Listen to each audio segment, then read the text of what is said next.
And welcome back, footy fans, to another episode of Donnie's Disposals. I am your host, Coach Donnie Hess here, back with another waffle wrap up. Yes, ladies and gentlemen, we are going to Perth. We are going to talk everything WAFL and WAFLW. And joining me, my faithful co host for this particular season, one of the voices of waffle football, host of the Around the Waffle podcast, Mr. Paul Persick. Paul, it is great to see you again, sir.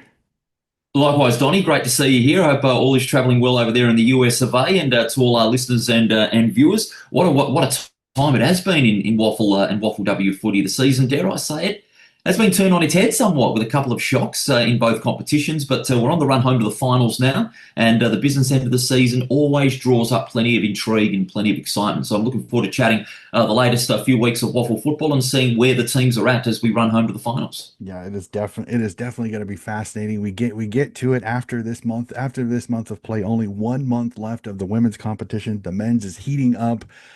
It's fascinating and some great stories to talk to. So when we get to the burning questions, I got a couple of great stories that I want to discuss with Paul, but let's jump right into it, sir. A month of footy has gone by through the women's through rounds 11 through 14 and men's rounds 10 through 13 on both sides of the competition. Some incredible football, some shocking results that have definitely thrown both competitions for a little bit of a loop. So incredible month of football that we've been privy to. Yeah, we certainly have been, and a lot of upsets that no one saw coming. In more recent weeks in the Waffle W and Waffle competitions, that has really opened things up. And the old saying, not everything is what's cracked up to be. After the first 10 weeks, we were thinking in the Waffle W, Subi and Claremont, they were going to go through without any major hiccups. Look what's happened since. We also said that the same thing about the top five. Is it set? Is it not set? Well, the results indicate that, maybe the former. Could it be set after this past weekend of football with wins to Perth and another loss to Pure Thunder? So it's going to be interesting to see where it goes from here. Definitely, for sure. Let's jump into it. We will start on the women's side where we've seen some fascinating footy. We'll jump to round 11. We start off as Subiaco continue their strong form, beating East Fremantle 40-28. Peel Thunder knockoff beat East Perth 39-13. Swan Districts with an impressive win over the Falcons 54-21. But this is the one I want to talk about the most. The Perth Demons are on the board, their first W in WAFLW football as they knock off South Fremantle 34-22. How awesome was it for the D's to finally get that first win in their first season of Waffle W? Well, it's not only a great story, but it created a bit of history. It was the first team in their first year in the current Waffle W form to win a game in their first season. Teams like Peel and East Perth failed to do so, but Perth really bucked that trend. They played some tremendous football all day at Fremantle Oval on the Sunday afternoon. Taya Strickland with the 3 goals. She was the standout up forward, but just the belief that they've got in that playing group. Me and Rothy always said that the win was going to be around the corner because of how Perth have improved after the round one showing that they had, in which they got absolutely trounced in their first game. But the way they improved under then coach Jess Sudaneri, who's now off to Adelaide and expecting the birth of her first child, and now Rob Wiley has taken over, Perth Waffle legend. Just the way that they had the self-belief to compete with the top sides in the competition. They gave sides like Subiaco a scare, Swan Districts a scare, but couldn't really put all the four quarters together. But the way they did it against South Fremantle on the Bulldogs' home turf, nonetheless, is incredibly impressive. I mean, when you look at players like Strickland, Single, Shannon, Haynes, and Britton seeing plenty of the football and really taking the Bulldogs off their game, I thought was absolutely tremendous. And it really provides a great stepping stone for Perth in the future. Not just for the rest of this season, but also for next year and beyond when the Waffle W just keeps on growing. And I think Perth's win really presents a good sign for the future of this competition. And when I saw that result watching on streamer, and I was thinking, who saw that coming? But at the same time, it was sort of brewing for a couple of weeks, given how strong Perth have been, despite having not won a game prior to then. So, for Perth to get their first win, very emotional scenes, hysterical scenes when the final siren went. But no doubt the Perth girls, they were celebrating long into the afternoon after that first win. It was a well-deserved win and one that, no one in the competition saw coming, especially South Fremantle. Yeah, definitely for sure. And the fun part is keep an eye on South Fremantle because not only would they be part of this, but they would also throw some spanners in the works towards the top that we'll get to here. But I thought it was fantastic. I remember seeing the results. So I had to sit down and watch it. It was a fantastic game of football, and just the joy on the Perth girls' faces when that final siren goes. The celebration was fantastic. It is great for the competition. Again, I'm hoping everything goes well continuing through the rest of the season. It was fantastic to see. Let's jump to round 12, where we see the shocker to start off, but we'll come back to that result. We'll come back to that one as South Fremantle smash Subi 48-5. Yes, ladies and gentlemen, you did not hear that score wrong. 48-5 as the once undefeated Subiaco Lions go down to the Bulldogs. The West Perth Falcons beat the Peel Thunder 40-7. Claremont with another strong win over Perth 34-13, and East Fremantle bounced back, getting a win over East Perth 42-13. But oh my gosh, Paul, I know this wasn't the most good. This blew my mind when I saw this. Could not believe that South Fremantle dropped the game to Perth and then proceed to pants the Lions, the undefeated Lions, the next round. Well, I'll tell you one thing, Johnny, a week's a long time in footy, isn't it? But the way South Definitely. Fremantle responded after that loss, I said earlier that maybe, a loss wasn't such a bad thing for South Fremantle, that loss to Perth. I reckon it really gave them a good kick up the backside because, the last few weeks before that Perth loss, they were playing very stagnant football, especially in the forward line. They relied heavily on Zoe Huggett, who hasn't been in the side for a couple of weeks. But, the way they've been able to spread out the play and open up the avenues to goal in the last couple of weeks, especially against Subiaco, was very good. But their back line just as impressive, holding the Lions to just 5 behinds. When you're looking at one team stat in particular, I thought the hitouts in favour of South Fremantle really told. Charlie Vandenberg and Hannah Burt, that two-prong ruck combination, I thought were terrific. They worked a treat against the Lions down at Fremantle Oval on that Saturday in round 12. Tess Lyons was held quite well. Also the likes of Lisa Stain, maybe below her standards as far as her game went, 21 disposals. Crystal Petrevsky, again, dominant with 27, but played virtually a lone hand. But the way South Fremantle got everybody involved, it was a team effort after that loss to Perth. The way they galvanised themselves and played good team football against Subiaco was just tremendous. And, the multiple goal kickers, Fotu, Basile and Shannon Pommersback. Alira Fotu, by the way, I reckon deserved that great opportunity to play in the WA under-18 side recently against Vic Metro, in which they got up by 4 points. Fotu's work in the forward line and also a bit in midfield really shows that she has matured into a great footballer in the short space of time, really. And Fotu's work in the under-18 side really reflected on how she's gone at South Fremantle. So, yeah, it was a big result. No one saw it coming, but again, it just goes to show a week is a very long time in football. Definitely for sure. Again, it was an absolute stunner. Could not believe it when I tuned in when I checked the scores the next morning was like, you've got to be kidding me. Like I could not believe my eyes when I saw that score. So let's jump to round 13. South Fremantle's blistering again as they repeat that, smoking East Perth 61-1. Subiaco bounced back with an impressive win over Peel Thunder 62-9. Swan Districts put a scare into Claremont, but the Tigers get the win 38-29, and East Fremantle bounced back with a win over West Perth 40-28. So I got to say, I would have loved to see Swan Districts put a little bit of fear into, at the time, the undefeated Claremont Tigers, but the Tigers again just too good.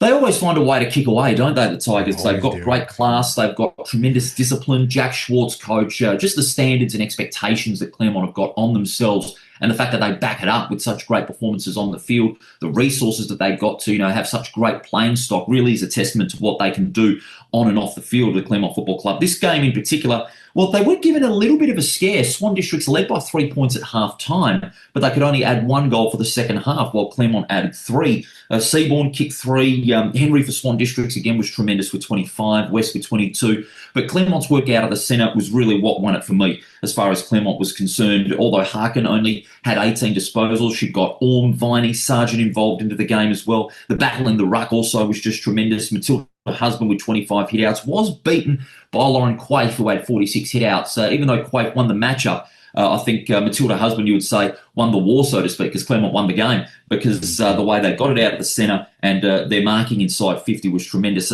Swan Districts, meanwhile, it has to be said, I really enjoyed their tackling in that game, 98 to 76 in that loss. So I thought Swan District's tackling prowess, I thought, was very, very impressive.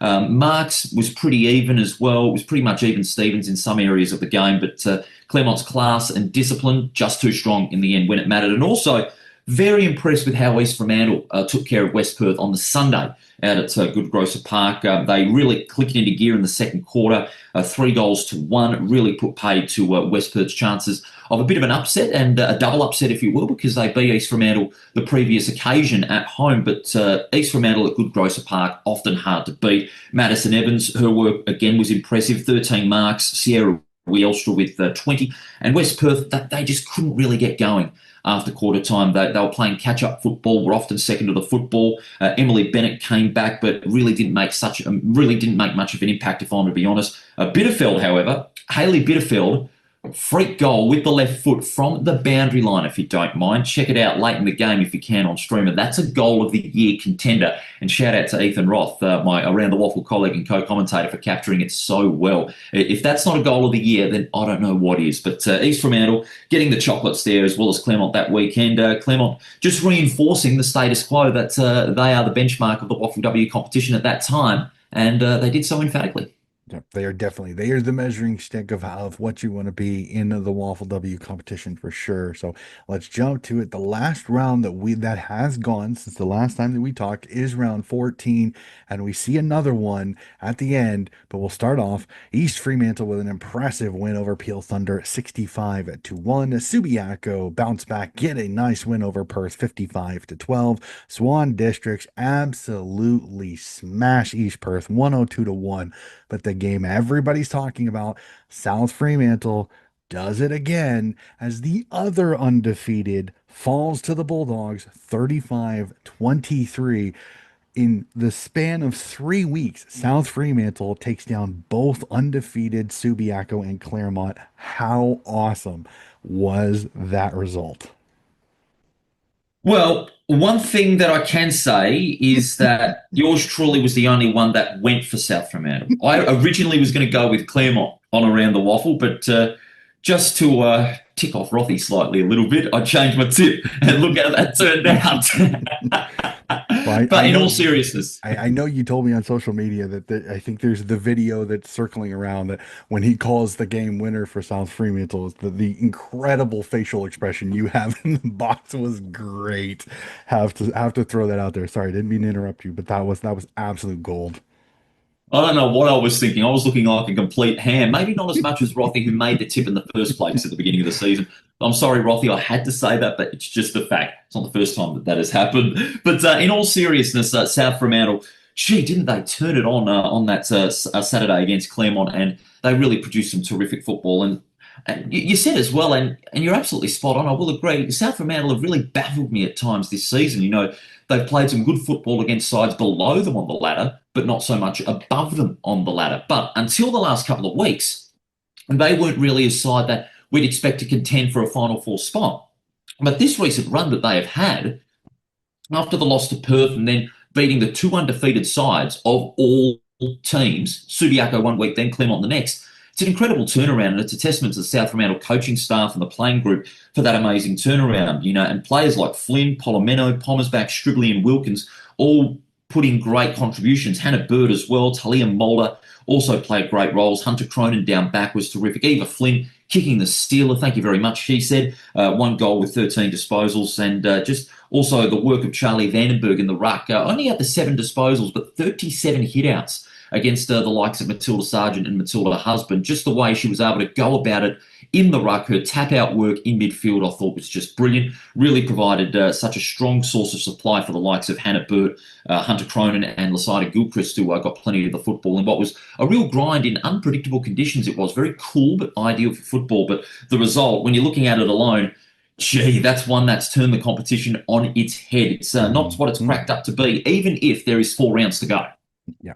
Definitely, it makes things very interesting, especially at the top of the table, because now it brings that last round match between Subi and Claremont even more intriguing because it could be for the minor premiership. Is definitely one that's got me rubbing my hands together, excited for that clash between Subi and Claremont in round 18 because South Fremantle just brought everything back closer together. It was fascinating. So had to say, like I said, a month of footy where South Fremantle was probably the talk because you drop to Perth, but then you go and you slay the two giants of Subiaco and Claremont in the span of 3 weeks. How awesome was that? So let's do that. So that is it for the women's competition that we have so far. Let's jump back over to the men where we see rounds 10 through 13 still to look at. We're still going through the buys, so not as many games to cover over these next few rounds. We'll start back at round 10, where we see Peel Thunder beat West Coast 99-47. Perth knock off Swan District 76-61, and South Fremantle beat East Perth 97-87. A cracking game between the Doggies and the Royals. Definitely a fun matchup for me for this particular round. Yeah, it looked like one-way traffic for South Fremantle during the first half, and including in the third quarter as well, in which they kicked 5 goals to 2. They led by as much as 6 early in the last quarter, but credit to East Perth, they came back strongly. They really attacked the goals with ferocity, but their inaccuracy in front of goal come to bite them on the bum. They kicked 4 behinds, including 3 late, and Christian Amajuri kicked 1 behind with a minute to go. If that had been a goal, then East Perth would have only been 4 or 5 points behind, and they would have given themselves a chance to maybe surge to the 50 one more time and kick a late winner because South Fremantle, they simply stopped in that last quarter despite kicking a couple of goals. They were out on their feet, but Trey Rusco, he was the star of the show that day. He kicked 7 goals and is really staking his claim for the Bernie Naylor medal, of course, coming over from the West Coast Eagles. One of South Fremantle's big boom recruits under Craig White, who's in his first year as coach and has got the side going along quite nicely. But East Perth and South Fremantle played a tremendous match-up. Their midfields both worked hard. The forwards also played a big part. Van Diemen and Medhat kicked 3 goals apiece. But in the end, South Fremantle just a little bit in reserve in that 10-point win. But, they would not have been happy with that finish. They would have sat down that week and address that final quarter with plenty of reflective and a little bit of soul searching as well, because they should have finished off a bit better against an East Perth side that, came back strongly, but still a little bit suspect in some areas of the game. What about Perth? I thought they were very impressive. That win was actually their first win on the road in 2025, because a lot of their wins this season have come at home at Mineral Resources Park, in which they've only lost once this season. But after that half-time break, they just really clicked into gear. 5 goals to 3 in that second half. Clark was brilliant with 3. McLean, Payton also with 2 goals apiece. But when you're looking at the big four for me for Perth just continue to get better. Charlie Constable, who I would say is Sandover medal favourite and is currently sharing the lead in the Around the WAFL Player of the Year. Blake Schlensog in the ruck and also in the middle, just showing how versatile he is, coming over from South Fremantle to be a part of what is a great revival at the Perth Football Club. Brendan Parfitt, former premiership player at Geelong, I thought he just continues to get better. 26 disposals. And Noah Cashard, they don't talk about him a lot in media circles, Noah Cashard, but just the way he gets the football and delivers up forward, just tremendous. He kicked the goal to go with his 24 disposals as well. And for Swan Districts, they had their usual suspects firing. Turner, the Swans captain, just continues to carry the team on his back. 31 disposals. Shallcraft and Cipro getting a lot of the football. But, still the problem that Swan Districts have is that they've got a lot of young players in that side. A lot of their star recruits, their star players are out for the year with injury. Think about this. Jarvis Pina, Piscini, Collins, also been out for a long time with injury. And also a story that we'll get into in just a little bit. They lost one player, but, for obviously very different reasons. But the forward line as well, they're still having some problems. They're relying heavily on Lee Coleman, who continues to kick goals, but doesn't get a lot of support. Speaking of forwards, of course, the game against the West Coast Eagles was a big step up for Peel Thunder with the return of Corey Tregenza, who spent 5 weeks out with injury. He suffered an injury in the win over West Perth in round 6. But the way Tregenza returned, I thought was brilliant. 4 goals, 2, but he had great support up forward from 2 emerging forwards, Charlie Nichols and Kylan Sanders. And there's been some talk on Charlie Nichols about whether he should get an AFL call up with Dockers very soon under the current alignment. And in case of injuries, Charlie Nichols said in the paper recently that he's ready to go, and I won't be surprised if he does get a selection because he's a very good young forward, good marking player, he's a lovely kick, and 2 goals just reward for that one. And Liam Reedy, as usual, just gets better in the ruck, and I don't know why he hasn't been playing for the Dockers. He's too good for the competition, if I'm to be honest with you. He's still one of the best ruckmen going around, and 39 hitouts, and his follow-up work again was tremendous. So the reigning premiers, still had a glimpse there against the odds when you're looking at defending your premiership, because Peel Thunder have had a tough time since that round one draw. And, the fact that they were able to get a big win under their belt at home, a place which unusually they've struggled in at 2025, I thought was a real tremendous result. Yeah, definitely, for sure. Let's jump to round 11, where we see another massive upset that had a lot of people in the competition talking. Well, start off, Swan Districts get a win over East Fremantle 66-34. Claremont a strong win over West Perth 93-61. South Fremantle continue their incredible season with a win over Peel Thunder 74-39. But here's the one that had everybody talking as Subiaco knock off East Perth 53-43. No one saw this one coming, as the Lions, who had been troubling down at the bottom of the ladder, knock off East Perth, who were fighting for a chance for a minor premiership, and this definitely dinged their odds a little bit.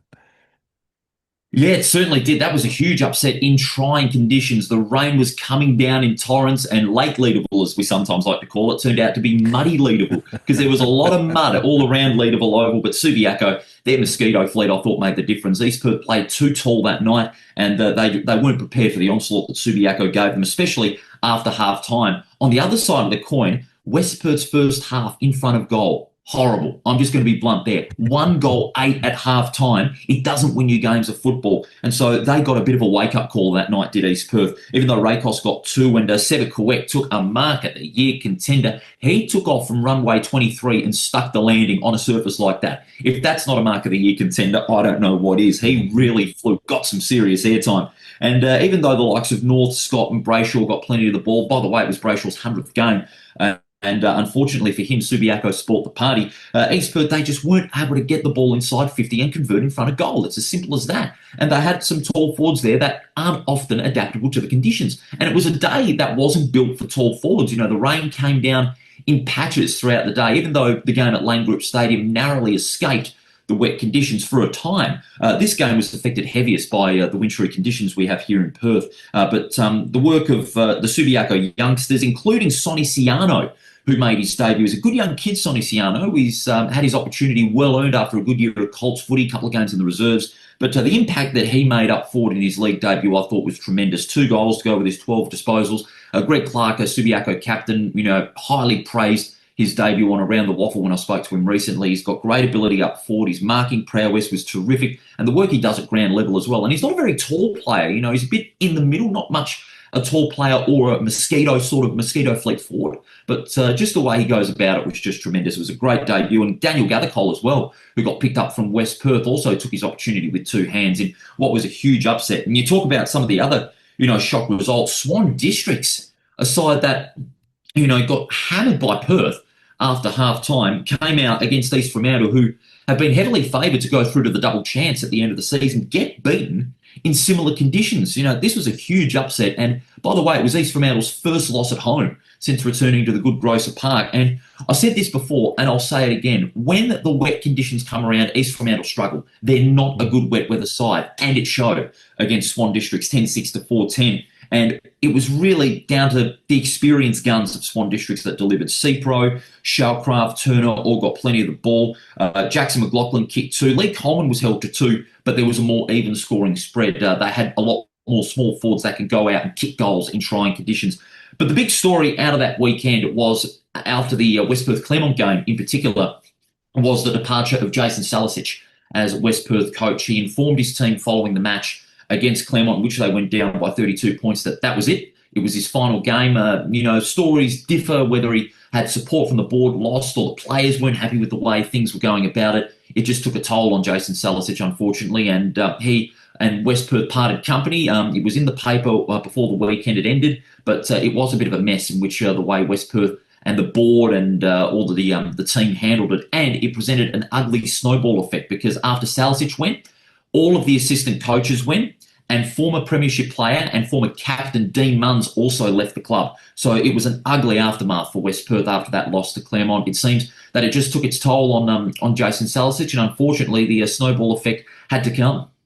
Yeah, unfortunately, you never like seeing that, and again, you're never going to know the complete truth because the only people that know the complete truth are people that are going to spin it to whatever way they want. Mm. Unfortunately, so again, you never want to like. I listen to it. You take everything with a grain of salt because everybody's going to twist it their certain way. But again, it's frustrating. You hate seeing that, but unfortunately, that's the way footy can go sometimes. Is that there's a lot of pressure on these coaches to do what they need to do to get wins and everything like that. So unfortunately that happened. So let's move to round 12 where we see a full docket of 5 games to go through, and Claremont get a win over West Coast 96-45.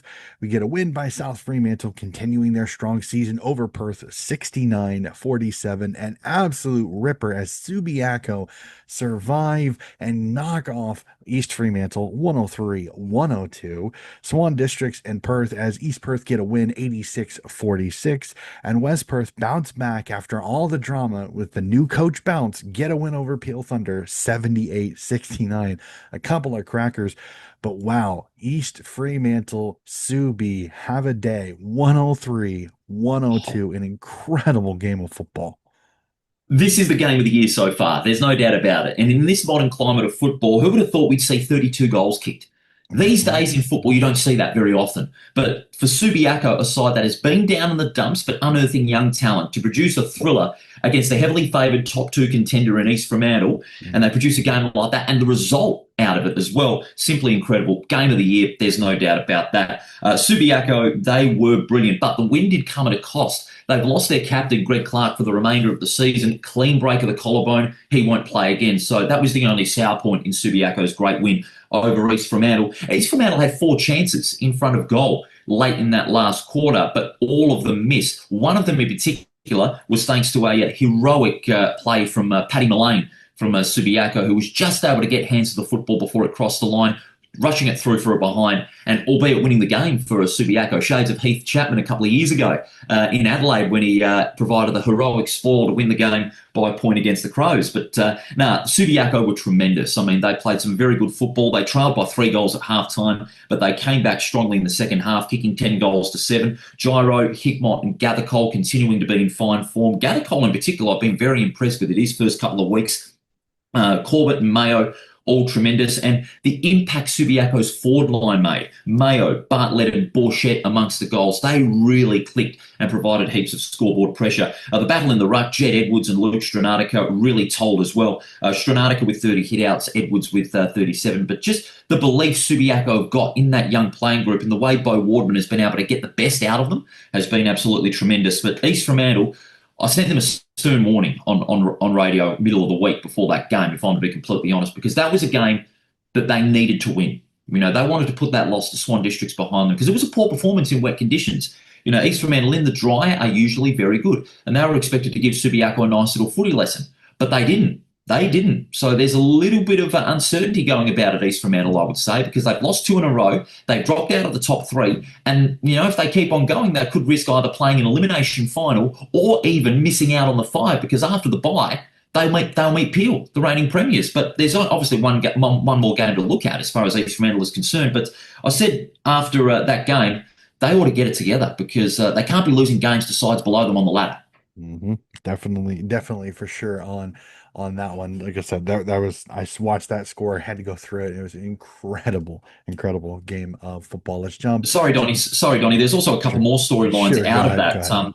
For West Perth, it was the first game under their caretaker coach Paul Sanzoni, who, Mhm. believe it or not, is actually my godfather.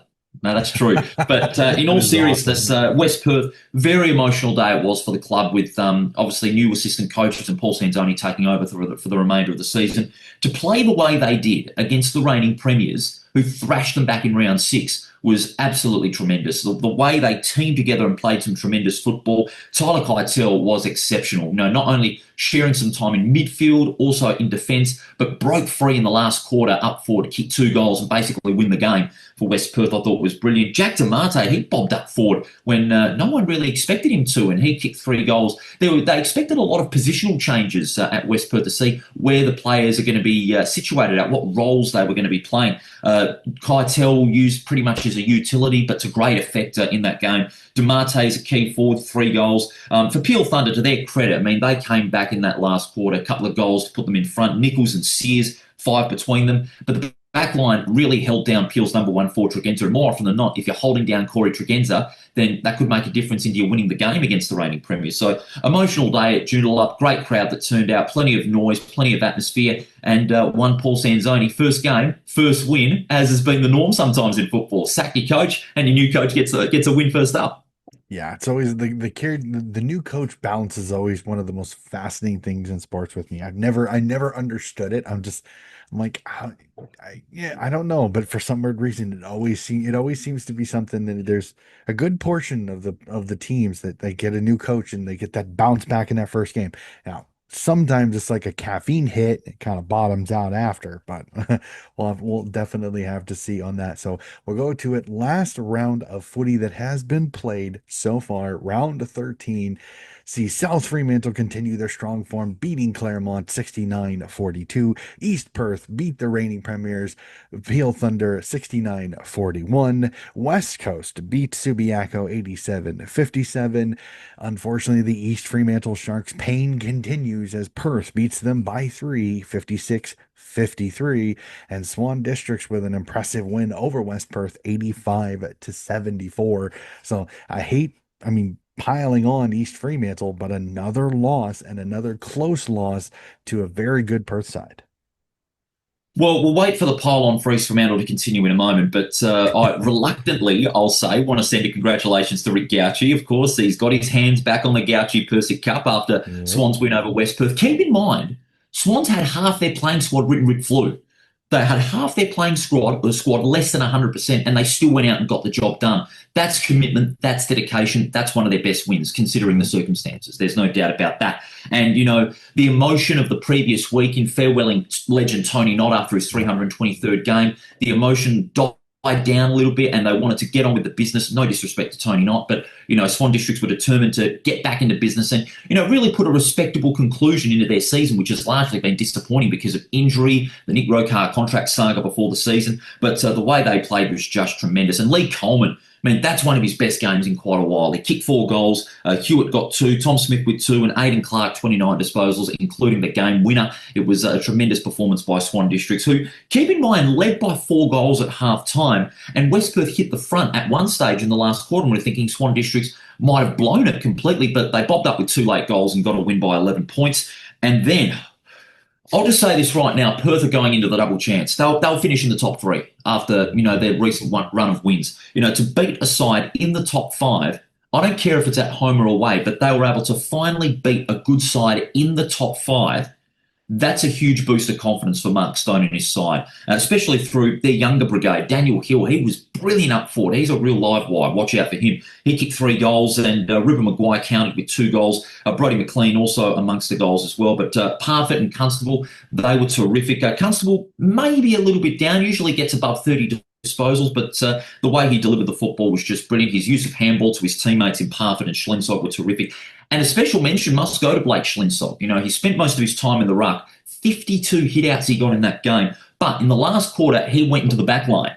And East Fremantle repeatedly penetrated the 50 in the last 10 minutes. And they were searching for that last goal to put them back in front and possibly win the game. But who was there when Perth needed him the most? It was Blake Schlensog. Wherever the ball went, Schlensog was there, whether with an intercept mark or an intercept possession to clear Perth out of that defensive 50. He got my top votes, not only because of his role in the ruck, but also those last 10 minutes in defence that were incredibly important for Perth. And dare I say, Perth's best win for the season, no doubt about that. And I spoke with Mark Reddings on Around the WAFL, and he's a diehard Demons fan. He's trying to keep a lid on it, but the Demons are going to finish top 3. There's no doubt about it. I got no doubt in sticking my neck out. They'll be a top 3 side this season. That win against East Fremantle was just tremendous. And then West Coast, Second win of the season. Good God, who would have thought of that? But keep in mind they had 17 listed AFL players, and Subiaco they did not look switched on from the outset. They did not look switched on. There's no doubt about that. 6 goals to 1 in the first quarter, and I reckon that was game over.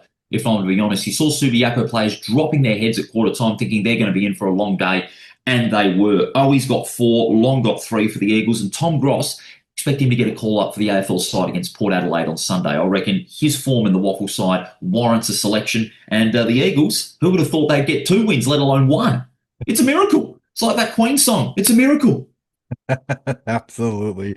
I love it. And again, you hope West Coast can bring a little bit more of that a little bit more often. Again, maybe if their AFL squad would not have so many injuries, it would help out their Waffle squad a lot. But unfortunately, that's the way it goes. Well, Paul, that is it. That is all of the games that have been played. We've talked through each of them. Let's jump to the burning questions section. And we'll start off on the women's side because like I said, we kind of really discussed it with the stunning upset losses by both Subi and Claremont. Are we looking at that last round mat clash in round 18 being for the minor premiership?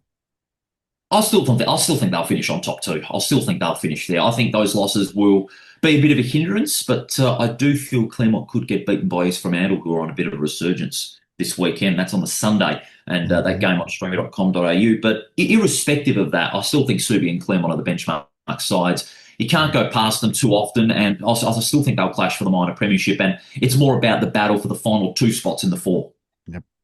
Yep, which is a perfect segue. I'm 100% with you. I think that round 18 matchup, I just think I don't see enough games to really kind of change that. Even if East Fremantle does get the win this week, I still think it's going to be Subi Claremont in round 18 with the winner pretty much getting the premiership unless we get to the point where we're gonna have to deal with percentage, which Subi's sitting nice and pretty right now. So we'll have to see how it goes. But yeah, I'm with you on that one, which is a great transition to there are 4 teams fighting for the final 2 spots. Swan District, South Frio, East Frio, and West Perth all within a couple of games with 4 rounds to go.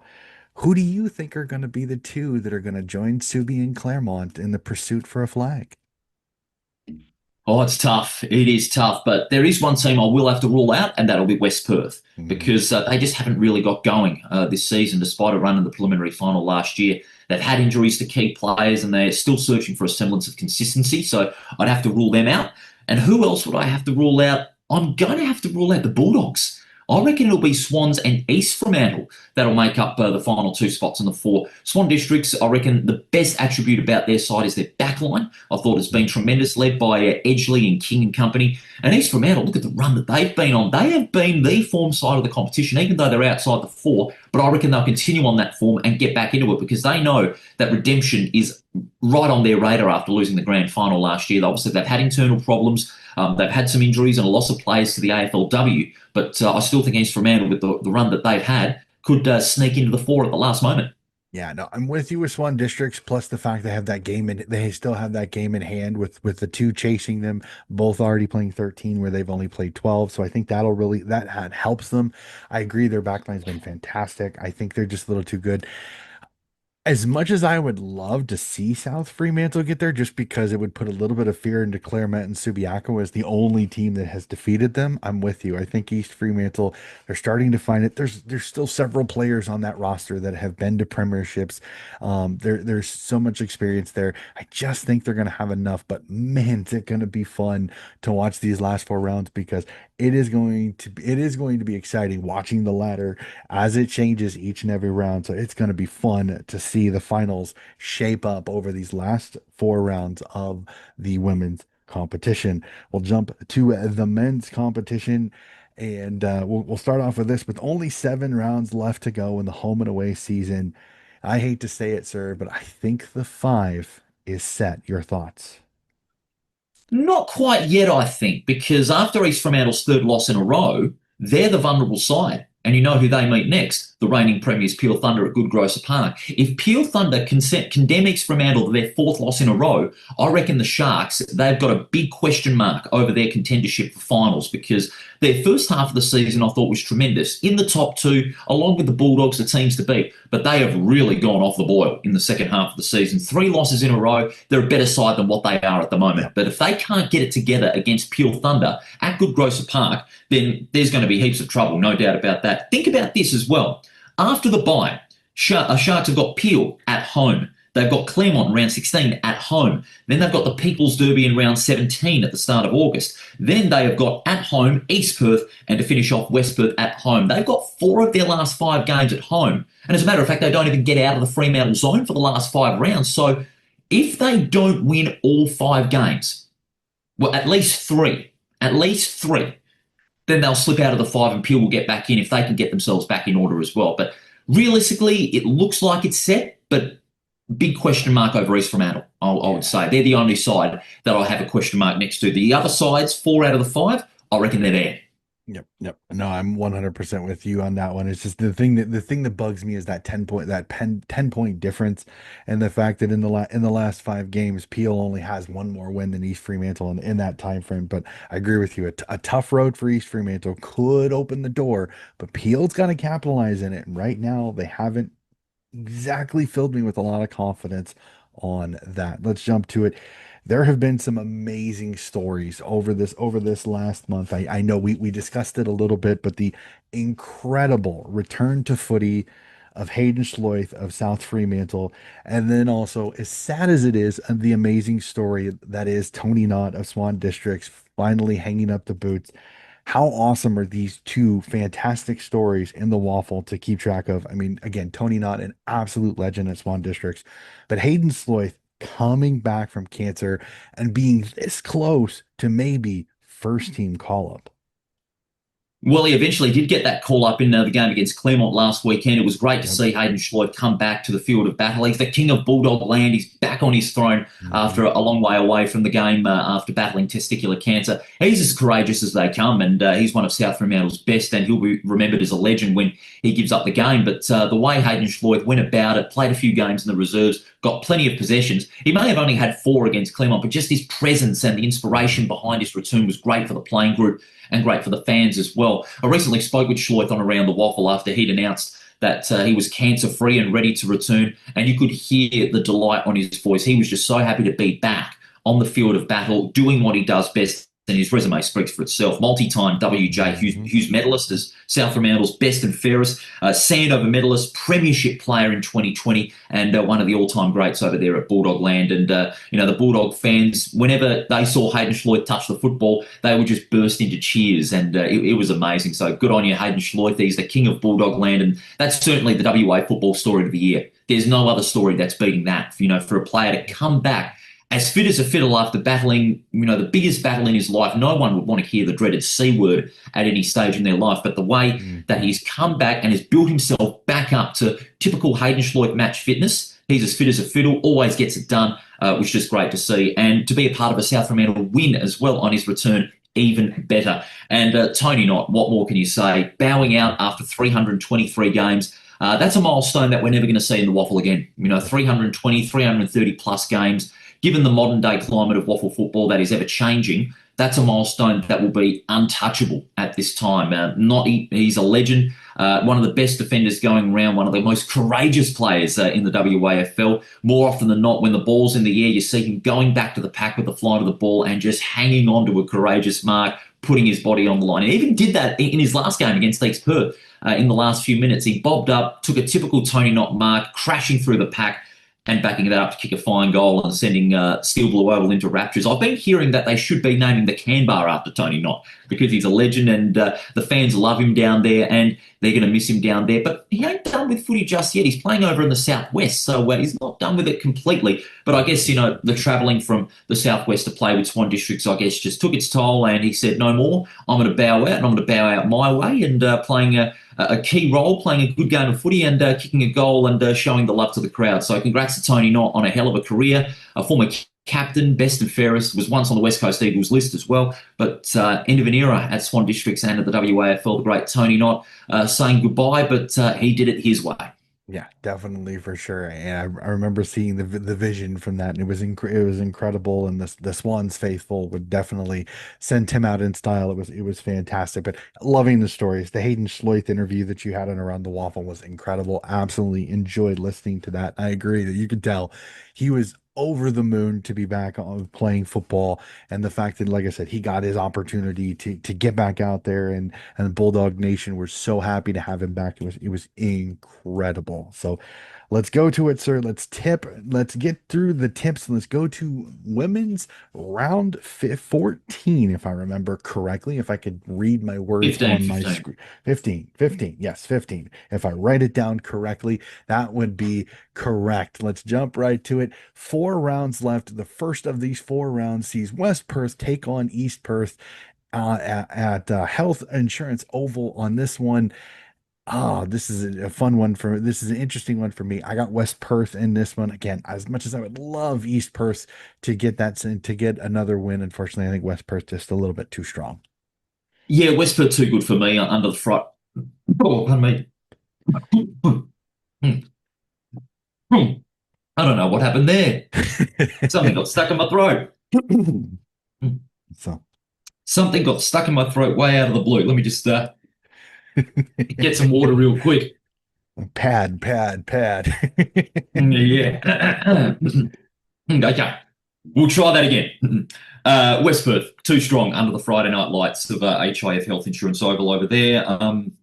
Even though they're still missing a lot of key players due to injury, I think they've just got too much class, too much depth. And East Perth, while they're a young side, they haven't been going through the best of times. So for me, West Perth will get it done quite comfortably. Yes, a fascinating one for me. I think this one intrigues me a lot. Perth take on Peel Thunder and Mineral Resources Park. Who do you like in this one? I'm going Perth. I reckon their competitiveness, okay, they had a bit of a downer the previous week against Subiaco, in which they were only held to 2 goals. But, I've got a lot of faith in the Perth side. I reckon they'll get their second win of the season. It's at home, and what better place to do it? You and I are singing from the same hymn sheet, sir, because I thought the same thing. I thought this is a perfect opportunity for Perth to continue on with some of the progression of this team. Peel is ripe for the taking. I think this is perfect for them. I have Perth as well. A fascinating one. The old two that love to face each other, East Fremantle, Claremont, hook horns at the Good Grocer Park. Who do you like in this one? Oh, I love this one. The grand final rematch on the Sunday. Call me crazy, and Rothy's probably going to kill me for this, but I'm going East Fremantle. I reckon Claremont will lose their second in a row. I've just got a gut feeling, just on form, the way East Fremantle have gone about it, getting back into contention. I mean, they have won their last 3 games, and they've done so quite emphatically as well. So, the way that East Fremantle have gotten back into the contention for the finals has been terrific. All of their key players are firing, and they're starting to find some impact after the loss of Zippy Fish to the Sydney Swans AFLW Academy, because since Fish got drafted, East Fremantle has not been the same, if I want to be honest. But just the way they've gone about it in recent weeks, 3 wins in a row, and I reckon they'll give Claremont another bit of a blip. Now, if this was East Fremantle playing Claremont after a game against Perth or East Perth and it was a smashing, I'd be all over it with you. I really would. But them coming off a tough loss and the way their coach gets after them, I think this could be the worst possible time for East Fremantle to play them. I think the Tigers play True. angry. I think they play with some spite, and I think they play to go last week. That ain't happening again. So I'm with you. I got Claremont on this one. I East Fremantle's going to be in this. I think they always play them tough. That's the way the Sharkies do. I think it'll be a close one, but I think Claremont just a little bit too much class with some of the strength of their midfield. I think just a little bit too much there. But I could see East Fremantle do it. I just think it's the worst possible timing is coming off a loss because you know the coach is going to get into them a little bit, and Yeah, sometimes Jack you'll see Schwartz, the tremendous coach. oh, exactly. One of the stellar coaches in state league women's football for sure. I will definitely tip my cap to him. He has done a fantastic job establishing a great power that is the Claremont Footy He'll Club. mean business. He'll mean Def business on Sunday. Definitely for sure. And then the last game of the round, an intriguing one for me because South Fremantle has been one of the strongest clubs taking on Swan Districts at Steel Blue Oval. I am fascinated by this. I'm gonna go the Swans in this one just because I'm liking them just a little bit more. But who knows? The way South Fremantle has played these last 3 weeks, anything's possible.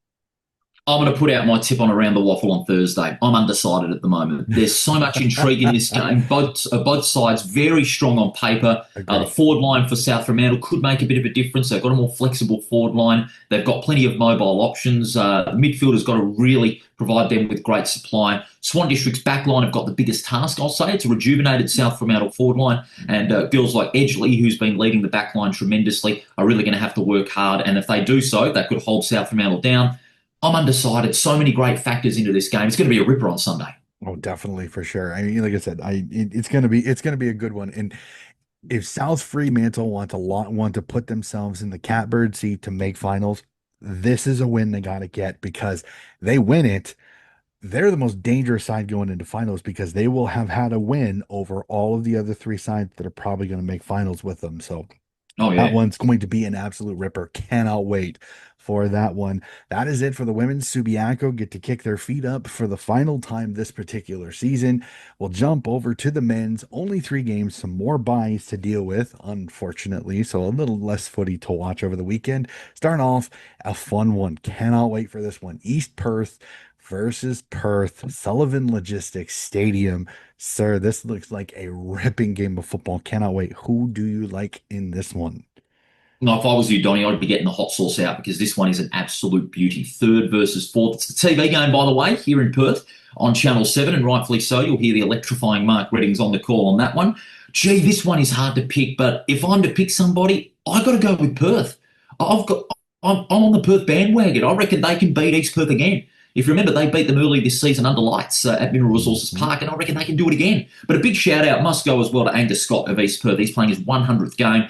Great midfielder for East Perth's provided great service for the Royals over the last few years. So well done to Scotty on his 100th game coming up. But I don't know. I'm going Perth in this one, especially if Blake Schlensol can create an impact in the back line the way he did against East Fremantle. And one problem for Perth, however, that they must negotiate is how are they going to fill the spot of Aaron Clark up forward? Because Aaron Clark, he broke his calf at training before the game against East Fremantle, and he'll be out for a month. But it's an injury that they'd be happy to have rather than close to the finals, because when Aaron Clark returns, it'll be in time for the finals, and he'll be fit and firing, ready to kick goals. But he'll be out for a month, Aaron Clark, with that calf injury. But I reckon they've got some options to fill that void, and Perth will get the job done. But I reckon it's going to be a tight one. Hold on to your hats for this one at Leaderville. I am 100% with you. I thought the same thing. I thought at home, it'll be a fun one. Cannot wait.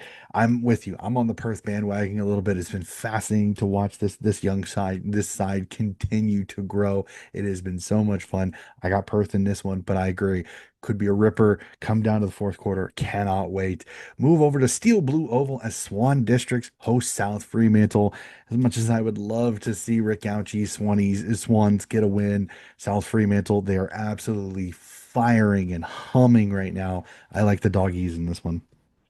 Can't wait to head to Bassendean to call this one on 7 Plus. It'd be great to get back at Steel Blue, one of my favourite grounds to call. Swans will be in it. Swans will be in it. There's no doubt about that. That win over West Perth has really got them going. They're looking to finish off their season in respectable fashion. There's, only a slight glimmer that they can cause some trouble for the five. But South Fremantle, just too much depth, too much class. They are firing on all cylinders. Their midfield stacked, their forward line very flexible. You've got Rusco, Donaldson, and also Chase Bourne, who can bob up forward and a bit in defence as well. But South Fremantle for me. But it'll be a good game, I reckon. I've got a good feeling that this one could go down to the wire. But the Bulldogs, for me, they'll have the class and get the points in the end and continue their hold on the top of the ladder. Yeah, definitely for sure. And then an intriguing one, especially with everything that's happened. West Perth against West Coast at HIF Health Insurance Oval. Interested on this one. This one's intriguing to me. Your thoughts on this one? Who do you like? Tell you this right now. If West Coast beat West Perth, I'm going to do a Terry Wallace and spew up. West Perth can't lose to West Coast for a second time in 12 months. I don't care how many AFL players the Eagles have got, but if the Falcons lose to West Coast, they'll cop it. Make no mistake about it. West Perth, I'm warning you. I Don't will. lose to those Eagles because I will Oh spew up. man. I will definitely be keeping an eye on the weekend because I know if that result doesn't go this way around the waffle, it's going to be spicy. Oh, yeah, it will. I'm with you. West Perth should win this one. I know that they have a caretaker coach and everything like that, but West Coast is fighting injuries at the AFL. I think it's going to be constant fluctuation. I'm going to tip the Falcons in this one. Be fascinating. But that is it because the other four teams, Claremont, East Fremantle, Peel, and Subiaco, all get the bye in round 14. Only three games on the men's side of the competition. As per usual, Paul, it has been fantastic to chat with you. Again, loving everything that you do with Around the Waffle. It is, like I said, is my one of my favorite shows to listen to during the week. I listen to the Monday review, get my info on how things how you and Rothy saw the games before, and then love your previews on Thursday. So again, keep up the fantastic work with Around the Waffle. It is an incredibly fun show to listen to and to hear you and Rothy's incredibly fun takes on the waffle, the Colts competition and the women's competition. No, thanks. Really do appreciate it. We've got another big week coming up, and Thursday show we've got Kai Wilcox of East Perth, and also the head of Waffle W football at West Perth, Luke Richardson, to join us ahead of their derby against the Royals on the Friday night. So be on the lookout for that one. We've got plenty to get through, and a big weekend of footy. Yep, cannot wait. Absolutely cannot wait. Well, ladies and gentlemen, that is going to do it for this episode of Waffle Roundup and another episode of Donnie's Disposals. Again, if you like the footy coverage that we put out, please like and subscribe on any of the platforms or here on YouTube as well. And we will be back with more footy coverage very, very soon.